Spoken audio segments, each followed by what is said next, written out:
ಹಾಸನ ನಗರಸಭೆಯ ಅಧ್ಯಕ್ಷ ಸ್ಥಾನ ಕೊನೆಗೂ ಕೂಡ ಜೆಡಿಎಸ್ನ ತೆಕ್ಕೆಗೆ ಜಾರ್ತಾ ಇದೆ.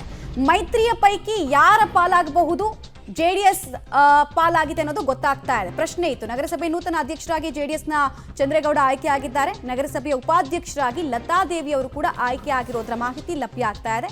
ಜೆಡಿಎಸ್ಗೆ ಮತ ಹಾಕದೆ ಬಿಜೆಪಿ ಸದಸ್ಯರು ತಟಸ್ಥರಾಗಿದ್ರಂತೆ. ಒಟ್ಟು 34 ಮತಗಳನ್ನು ಪಡೆದು ಅಧ್ಯಕ್ಷರಾಗಿ ಆಯ್ಕೆ ಆಗುವಲ್ಲಿ ಜೆಡಿಎಸ್ನ ಸದಸ್ಯರು ಯಶಸ್ವಿಯಾಗಿದ್ದಾರೆ. ಹಾಸನ ಶಾಸಕ ಸ್ವರೂಪ್ ಪ್ರಕಾಶ್ ಅವರ ಆಪ್ತ ಚಂದ್ರೇಗೌಡ ಅವರು ಗೆದ್ದಿದ್ದಾರೆ.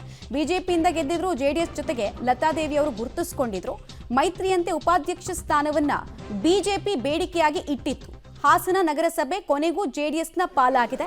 ಬಿಜೆಪಿಗರು ಸಾಕಷ್ಟು ಪಟ್ಟು ಹಿಡಿತಾ ಇದ್ರು. ಕಳೆದ ಸಲ ನಿಮ್ಗೆ ನೆನಪಿರ್ಬೋದು, ಬಹುಮತ ಇಲ್ಲದೆ ಇದ್ರೂ ಕೂಡ ಅಧ್ಯಕ್ಷ ಗಾದಿಗೆ ಬಿಜೆಪಿಗರು ಏರಿದ್ರು. ಆದ್ರೆ ಈ ಸಲ ಅಧ್ಯಕ್ಷ ಹಾಗೂ ಉಪಾಧ್ಯಕ್ಷ ಸ್ಥಾನವನ್ನ ನಾವು ಬಿಟ್ಕೊಡೋದಿಲ್ಲ ಅಂತ ಹೇಳಿ ಜೆಡಿಎಸ್ ನಾಯಕರು ಪಟ್ಟು ಹಿಡಿದಿದ್ದರ ಪರಿಣಾಮ ಬಿಜೆಪಿ ಸ್ವಲ್ಪ ಮಟ್ಟಿಗೆ ಹಿನ್ನಡೆಯನ್ನು ಅನುಭವಿಸ್ತಾ ಇದೆ. ಗಮನಿಸ್ತಾ ಇದ್ದೀರಾ, ಅದರ ಅಧ್ಯಕ್ಷ ಸ್ಥಾನಕ್ಕೆ ಮೈತ್ರಿ ಪಕ್ಷಗಳ ನಡುವೆ ಜಂಗಿ ಕುಸ್ತಿ ಏರ್ಪಟ್ಟಿತ್ತು. ಮೈತ್ರಿ ಪಾಲನೆಗೆ ಅಂದ್ರೆ ಮೈತ್ರಿ ಧರ್ಮ ಪಾಲನೆಗೆ ಪಟ್ಟನ್ನ ಪ್ರೀತಂ ಗೌಡರು ಹಿಡಿದಿದ್ರು.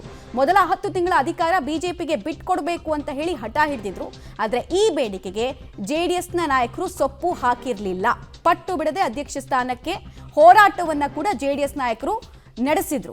ಒಂದೇ ಕಲ್ಲಿನಲ್ಲಿ 2 ಹಕ್ಕಿ ಹೊಡೆಯುವಲ್ಲೂ ಕೂಡ ಶಾಸಕ ಸ್ವರೂಪ್ ಪ್ರಕಾಶ್ ಈ ಮೂಲಕ ಯಶಸ್ವಿಯಾಗಿದ್ದಾರೆ. ತಮ್ಮ ಆಪ್ತರಿಗೆ ಅಧ್ಯಕ್ಷ ಹಾಗೂ ಉಪಾಧ್ಯಕ್ಷರನ್ನಾಗಿ ಮಾಡುವಲ್ಲಿ ಯಶಸ್ವಿಯಾಗಿದ್ದಾರೆ. ಆ ಮೂಲಕ ತಾನು ಆ ಭಾಗದ ಸಮರ್ಥ ನಾಯಕ ಅನ್ನೋದನ್ನ ಕೂಡ ಕೊಟ್ಟಿದ್ದಾರೆ. ಜೊತೆಗೆ ಪ್ರೀತಂ ಗೌಡ್ರಿಗೂ ಕೂಡ ಖಡಕ್ ಸಂದೇಶವನ್ನು ರವಾನಿಸಿದ್ದಾರೆ. ನಾನು ಆಗಲೇ ಹೇಳ್ತಾ ಇದ್ದೆ, ಕಳೆದ ಸಲ ಬಿಜೆಪಿಗೆ ಬಹುಮತ ಇರಲಿಲ್ಲ, ಆದರೂ ಅವರು ಅಧಿಕಾರವನ್ನು ಅನುಭವಿಸಿದ್ರು.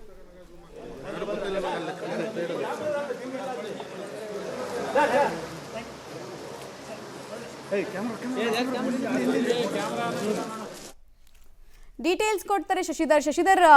ಜೆಡಿಎಸ್ ಅಂದುಕೊಂಡಂತೆ ಸಾಧಿಸಿ ಬಿಟ್ಟಿದೆ. ಬಿಜೆಪಿಗೆ ಸ್ವಲ್ಪ ಮಟ್ಟಿಗೆ ಹಿನ್ನಡೆ ಆಗಿದ್ದು ಕೂಡ ಸ್ಪಷ್ಟವಾಗ್ತಿದೆ.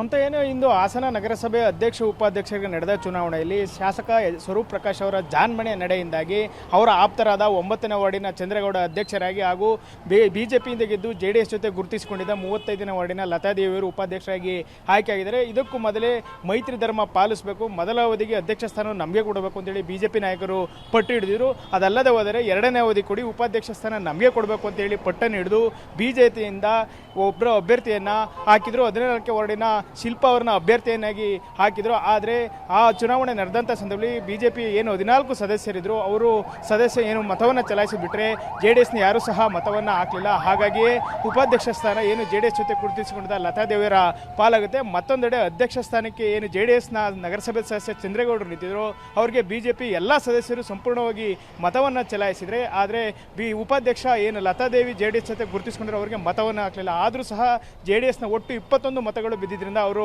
ಉಪಾಧ್ಯಕ್ಷರಾಗಿ ಆಯ್ಕೆಯಾದರು. ಈ ಮೂಲಕ ಏನು ಸ್ವರೂಪ್ ಪ್ರಕಾಶ್ ಅವರು ಏನಿದ್ದಾರೆ, ಅವರು ಒಂದೆಡೆ ತಮ್ಮ ಆಪ್ತರನ್ನು ಸಹ ಅಧ್ಯಕ್ಷರನ್ನಾಗಿ ಮಾಡುವಲ್ಲಿ ಯಶಸ್ವಿಯಾದರು. ಮತ್ತೊಂದೆಡೆ ಮೈತ್ರಿ ಧರ್ಮ ಪಾಲನೆ ಏನಿದೆ, ಬಿಜೆಪಿ ಸದಸ್ಯರಿಗೆ ಉಪಾಧ್ಯಕ್ಷ ಸ್ಥಾನ ಕೊಡಬೇಕಂತೇಳಿ ಅದೇ ರೀತಿಯಲ್ಲಿ ಅವರು ಏನು ನಾಮಪತ್ರ ಸಲ್ಲಿಸಿದರೆ ಅವರನ್ನು ಹೊರತುಪಡಿಸಿ ಮತ್ತೋರ್ವ ಬಿಜೆಪಿ ಸದಸ್ಯರನ್ನೇ ಹಾಸನ ನಗರಸಭೆಯ ಉಪಾಧ್ಯಕ್ಷರನ್ನಾಗಿ ಮಾಡುವ ಮೂಲಕ ತಮ್ಮ ಏನು ಹಿಡಿತವನ್ನು ಸಾಧಿಸತಕ್ಕಂಥದ್ದು. ಮತ್ತೊಂದೆಡೆ ರೇವಣ್ಣ ಅವರ ಬೆಂಬಲಿಗರು ಸಹ ಸಾಕಷ್ಟು ಪ್ರಯತ್ನವನ್ನು ಮಾಡಿ ನಗರಸಭೆ ಅಧ್ಯಕ್ಷರಾಗಬೇಕು ಅಂತೇಳಿ ಒಂದು ಸರ್ವ ಪ್ರಯತ್ನವನ್ನು ಮಾಡಿದರೆ, ಇವೆಲ್ಲವನ್ನು ಗಮನಿಸಿದಂತಹ ಶಾಸಕ ಸ್ವರೂಪ್ ಪ್ರಕಾಶ್ ಅವರು ತಮ್ಮ ಜಾಣ್ಮೆ ನಡೆಯಿಂದ ಅವರ ಕಡೆಯವರಾದಂತಹ ಚಂದ್ರೇಗೌಡ ಹಾಗೂ ಲತಾದೇವಿಯರನ್ನು ಅಧ್ಯಕ್ಷ ಉಪಾಧ್ಯಕ್ಷ ಮಾಡುವ ಮೂಲಕ ಈ ಒಂದು ನಗರಸಭೆಯ ಹಿಡಿತವನ್ನು ಸಾಧಿಸಿದರೆ, ಆದರೆ ಲತಾದೇವಿಯವರಿಗೆ ವಿಪ್ ಜಾರಿ ಮಾಡಿದ್ರಿಂದ ಬಿಜೆಪಿ ಅವರ ವಿರುದ್ಧವೇ ಒಂದು ಮತವನ್ನು ಚಲಾಯಿಸಬೇಕಾದಂಥ ಒಂದು ಪರಿಸ್ಥಿತಿ ನಿರ್ಮಾಣವಾಯಿತು. ಅವರು ಏನು ಬಿಜೆಪಿಯಿಂದ ಅಧಿಕೃತವಾಗಿ ಆಗಿರ್ತಂತಹ ಏನು ಶಿಲ್ಪ ಇದ್ದಾರೆ ಅವರಿಗೆ ಮತವನ್ನು ಹಾಕಿದರು. ಆದರೆ ವಿಪ್ ಜಾರಿಯಾಗಿದ್ದರಿಂದ ಎಲ್ಲಿ ಅನರ್ಹರಾಗುವ ಬಿತ್ತಿಂದ ತಮ್ಮ ವಿರುದ್ಧ ತಾವೇ ಮತವನ್ನು ಹಾಕಿಕೊಂಡ್ರು ಸಹ ಅವರಿಗೆ ಉಪಾಧ್ಯಕ್ಷರಾಗಿ ಆಯ್ಕೆಯಾಗಿರ್ತಕ್ಕಂಥದ್ದು. ಮಮತಾ, ಆಲ್ ರೈಟ್, ಧನ್ಯವಾದ ಶಶಿಧರ್ ತಮ್ಮ ಮಾಹಿತಿಗಾಗಿ.